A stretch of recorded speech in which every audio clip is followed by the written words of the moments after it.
Hey, Volume Manning here. Welcome to the Garden Report. We're going to hit on the Warriors, what to expect from them next coming into Game 2 on Sunday. Yeah. You know the Adjustments. clapback's coming. Josue For real. Pavon's by my side. We listened to Draymond Green after the game, exude confidence, say that they dominated this game for almost the entire night. Here's what he had to say about this game and how it went down. You know, they stayed within striking distance and, they made shots late. So we'll be fine. We'll figure out the ways we can stop them from getting those threes and take them away. But no, I don't think it was a rhythm thing. We pretty much dominated the game for the first 41, 42 minutes. So we'll be fine. They hit 21 threes, and Marcus Smart, Al Horford, and Derek White combined for 15 of them. So those guys are good shooters, but they combined for, 15 out of 8. Where's Smart? 7, 8, 15 for 23. My math right? 8, 7, and 8. 8, 7, and 8. Yeah, that's 23, right? Yeah. 15 for 23 from those guys, so be fine. All right, Josue, you got a reaction to that, I see. Dominated? Like, that's the word you're going to go with, Draymond? Come on, man. Like, look, the guy you were defending went off. And that's your talking point? Like, oh, yeah, we dominated most of the game. And two, guys like White and Marcus Smart, and who else he throwing there? Al Horford. They're not going to shoot like that from behind the arc. Okay, I guess that last point is fair. Just the Celtics as a whole, okay, we're probably not going to see this team drain 21 or 22 three-pointers throughout the course of the best of 7 series, but I don't think that explains exactly what happened. I just felt like it was the Golden State Warriors' defense that just fell apart, and that's the thing I wish you talked about more.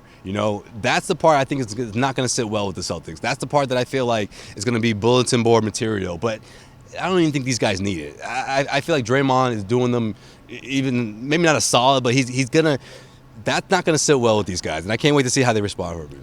So that's valid, and Draymond's gonna be Draymond.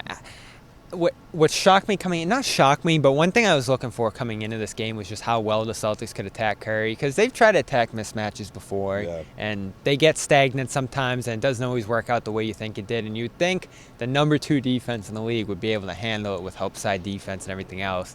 Instead, the Celtics shooting really collapsed them and made them pay when they oversold on Tatum.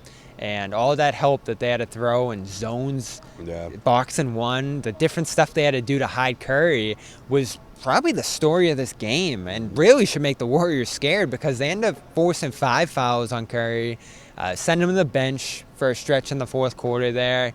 He's getting frustrated, only 1 3 after that first quarter onslaught. I knew that this could be a problem for them coming in, but man, I didn't see it overwhelming the Warriors in game 1, and I don't know how they solved that. I feel like they have the weapons that they need offensively to sort of spread it around, but when things get stagnant, it gets really bad, and then they start to commit turnovers. Celtics eat up teams like that, and I feel like when you look at the Golden State Warriors in those situations, the Celtics could smell blood, and going into game 2, I can't imagine Steve Kerr not trying his absolute best to unlock Klay Thompson, like to get him going from the corner. I was thinking that too. Because that's going to also resonate on the other end. Like he's a good defender. He's a solid defender, but we just haven't seen. He's not 100%. Everyone knows that. We're not seeing a complete version of him that we're used to seeing. But if you're Kerr, you're going to use the advantage that you have. You got the home court going.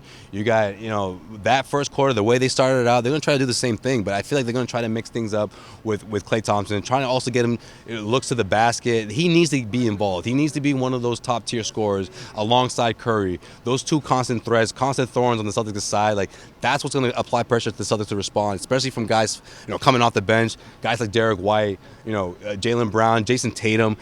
Another thing, too, defensively, I just feel like they always thought that the Celtics were going to lean on Tatum at the end of the day, and that obviously wasn't the case. So that's gonna bite them if they stick with that approach going into game 2. One of my favorite takes coming into the series, and one I agreed with John on postgame, saying that he thought the Celtics were going to come out and stun the Warriors, because you got this allure around Golden State. They feel like they've been here before. I think you talked about it in the first video. I thought it'd be the other way around. Honestly, going into it, I was like, maybe not a blowout, but I felt like the Warriors will probably win game 1. But, well, yeah.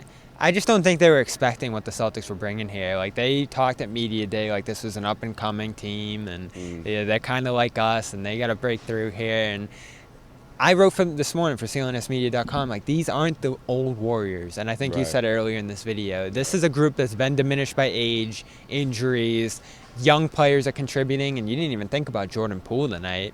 We just didn't have a great performance, and this is his first ride in this NBA Finals. No Jonathan Kuminga here. There's a lot of youth on this Warriors roster that's going through this for the first time, just like Boston. And as you said earlier in the video, Boston's actually battle-tested.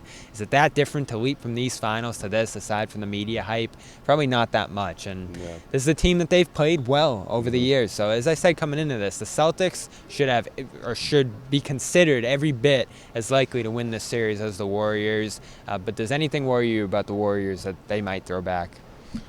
Honestly, just that and buckling down defensively. I feel like Celtics have to be prepared for that.